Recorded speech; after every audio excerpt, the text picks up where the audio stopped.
Gold hub తాకట్టులో ఉన్న బంగారాన్ని విడిపించి కొనబడును. అదే రోజు ఆన్లైన్ ధరకు కొని డబ్బులు ఇవ్వబడును. నమస్తే, వెల్కమ్ టు మనం టీవీ. నేను వలి. ప్రస్తుతం నాతో పాటు స్టూడియోలో ఉన్నారు ప్రముఖ వాస్తు జ్యోతిష్యులు పండిట్ జి వెంకటనారాయణ గారు. వారితో మాట్లాడదాం. వెంకటనారాయణ గారు నమస్తే సార్. సార్, ఇంతకుముందు మీరు చంద్రబాబు నాయుడు గారి గురించి చెప్పిన విషయాలు నిజమయ్యాయి. సో ఎందుకంటే ఆయన జైలుకి వెళ్ళే విషయంలో కావచ్చు, ఆయనకి బెయిల్ ఎప్పుడు వస్తుందన్న విషయం టైంతో సహా మీరు చెప్పారు. అవును. సో అంటే చంద్రబాబు గారి జాతకం పట్ల మీకు మంచి పట్టుందని మాకు అర్థమైంది. సో అందుకే ఇప్పుడు రిజల్ట్స్ సమయం కాబట్టి ఎగ్జిట్ పోల్స్ అంచనాలు ఒకవైపు ఉన్నాయి. సో వాటన్నిటిని పక్కన పెడితే కూటమి ఎంతవరకు అధికారంలోకి వచ్చే పరిస్థితి కనిపిస్తుంది? నిజంగా వారి జాతకం ఎట్లా ఉంది? వారి జాతకాన్ని బట్టి ఎట్లా అనుకూల ఫలితాలు ఉండబోతున్నాయా? ఇప్పుడు పవన్ కళ్యాణ్ గారు కూడా కూటమిలో ఉన్నారు కాబట్టి, వారికి తోడయ్యారు కాబట్టి ఏంటి పరిస్థితి ఎట్లా ఉండబోతుందో ఒకసారి మీరు మాకు తెలియజేయండి.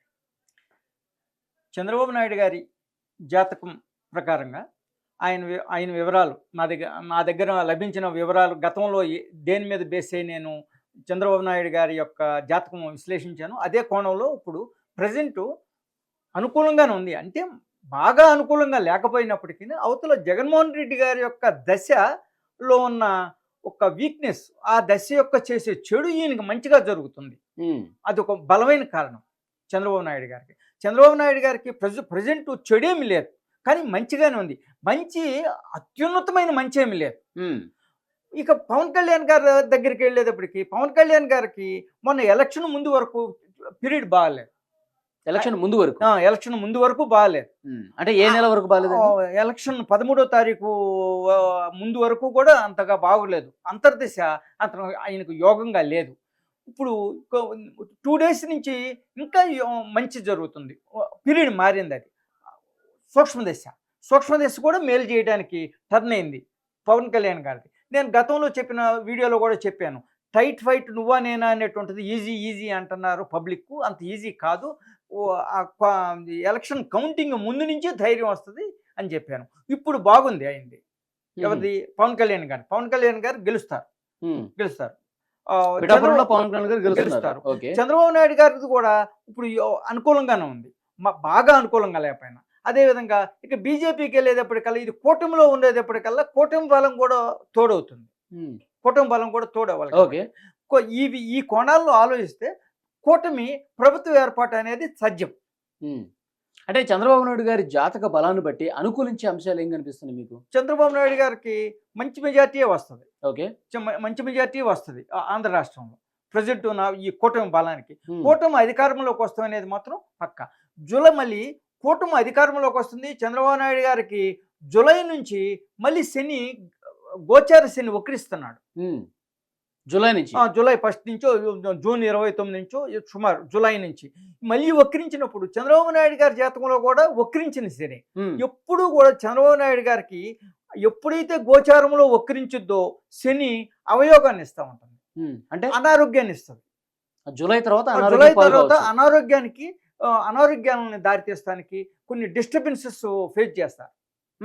అది మీరు కూడా అనుకోవచ్చు, ఇంత గెలవంగానే మంచి ఊపుగా ఉంటది కదా, అధికారం రాగానే జూలైలో ఈ వక్రించిన గ్రహము జూలై టు అక్టోబర్ దాకా 3 months 4 months వక్రించింది. ఆ పీరియడ్ లో చంద్రబాబు నాయుడు గారికి కొంత చికాకులు, అనారోగ్య సమస్య అంటే ఏం జరిగే అవకాశం ఉంది? అంటే అనారోగ్యం అంటే మనం పెద్దవాళ్ళది మనం హద్దు దాటి మాట్లాడకూడదు. ఓకే, మన పరిధిలో మనం పెద్దవాళ్ళ యొక్క విశ్లేషించేటప్పుడు మన పరిధిలో ఇబ్బంది పడే అవకాశం ఉంది. అనారోగ్యంతో ఇబ్బంది పడేది కొన్ని ప్రభుత్వంలో ఏర్పాటులోను ఈ పార్టీలోను కొన్ని చికాకులు ఫేస్ చేస్తారు. ఆయన ఒత్తిళ్లకు లోనవుతారు.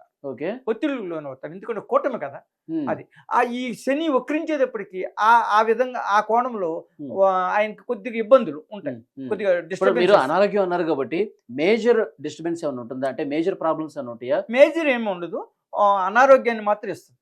అనారోగ్యంతో కొంత సఫర్ అవడానికి ఎక్కువ అవకాశాలు ఉన్నాయి జూలై తర్వాత. అది ఇప్పుడు అక్టోబర్ వరకు ఆ చికాకులు అనారోగ్య సమస్య అంటే జూలై టు అక్టోబర్ మధ్యలో ఎప్పుడైనా జరగచ్చు. అక్టోబర్ తర్వాత ఏంటి సిచ్యువేషన్? అక్టోబర్ తర్వాత అంతా బాగానే ఉంది. మళ్ళీ అక్టోబర్ తర్వాత చంద్రబాబు నాయుడు గారికి అంత మళ్ళీ మామూలే, మంచిగా పరిపాలన అంటే జూలై నుంచి అక్టోబర్ మధ్య గుర్రపు నడకలాగా ఏమైనా ఉంటుంది. జరగచ్చు. జూలై గుర్రపు నుంచి స్వారీ కింద ఉంటుంది అప్పుడు. ఓకే, జూలై నుంచి అక్టోబర్ మధ్య ఏమైనా జరగచ్చు, ఆ, జాగ్రత్తగా ఉంటాం మంచిది. మంచిది. అది అనారోగ్యాలకి అటికి ఇస్తుంది. ఉమ్, ఆ విధంగా ఉంటుంది. కానీ కూటమి ఏర్పాటు అనేది మాత్రం తథ్యం. సత్యం. పవన్ కళ్యాణ్ గారిది పవన్ కళ్యాణ్ గారికి ప్రస్తుతం ఇప్పుడు బాగానే ఉంది. అంత క్రితం బాగాలేదు, ప్రస్తుతం బాగానే అంత క్రితం అంటే ఎప్పటి వరకు బాగాలేదు? ఎలక్షన్ కు ఒక 3-4 డేస్ ముందు వరకు బాగాలేదు. అంతే ఈయన కూడా బాగాలేదు అంటే టైట్ ఫైట్. నేను గత వీడియోలో కూడా టైట్ ఫైట్ అని చెప్పాను. అదే ఇప్పుడు ఈ పీరియడ్ వీరి జాతకం ప్రకారం ఏ దశలో ఉంది మీకు ఉంటది కదా?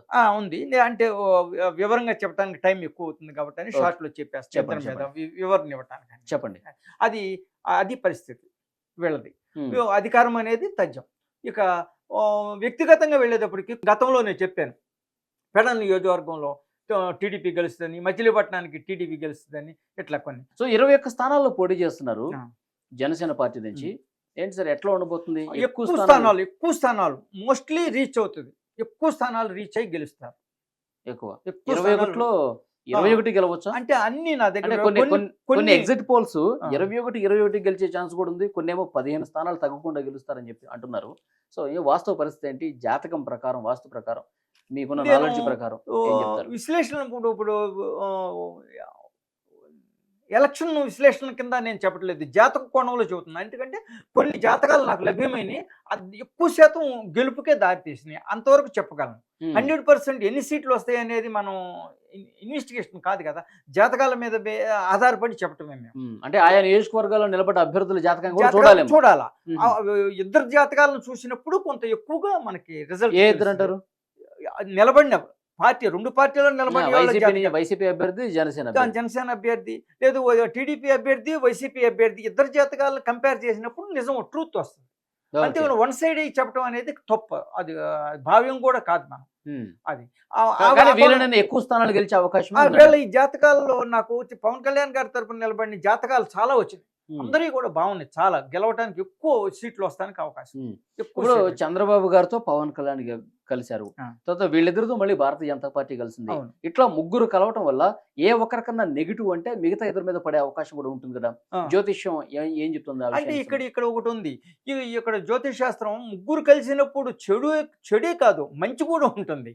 ఎందుకంటే నాకు ఈత రాదు, ఏనుగు తోక పట్టుకున్నాం అనుకోండి అవతలకి వెళ్ళిపోతాం. ఓకే. అట్లాగే పీరియడ్ బాగోనప్పుడు ఒక బాగా పీరియడ్, మీ పీరియడ్ బాగుంది, మన ఇద్దరం భాగస్వామ్యంలో మిషనరీ ఒక పార్టీ కాకపోయినా ఒక వ్యవస్థను పెట్టాం. నీ దశను బట్టి నాకు దశ బాగోపోయినా నిన్ను బట్టి నాకు లాభాలు పంచుకోవచ్చు. ఓకే. కూటమిలో ముగ్గురు కలయికలో కూడా మంచి కూడా ఉంటుంది. అది ఎందుకంటే చెడు ప్రాప్తిస్తమే కాదు, ఇతరులు మంచితో నడవచ్చు అని పాజిటివ్గా ఆలోచించుకోవాలి. ఓకే. సో అంటే ఒకరికి నెగిటివ్ కనిపిస్తుంటే జాతక రీత్యా, జ్యోతిష రీత్యా ఆ ఎఫెక్ట్, ఆ ప్రభావం అనేది మిగతా వాళ్ళ మీద పడదంటారు. పడదు. పాజిటివ్ ఎనర్జీ ఉంటుంది. దాన్ని బట్టి భారతీయ జనతా పార్టీ కలిసినా, జనసేన కలిసినా, తెలుగుదేశం పార్టీకి అంతా బాగానే ఉంటుంది. సో కూటమి అధికారంలోకి ఎట్టి పరిస్థితుల్లో అధికారంలోకి వస్తుంది. ఓకే, అక్కడ వరకు చెప్పగలం. Thank you very much sir.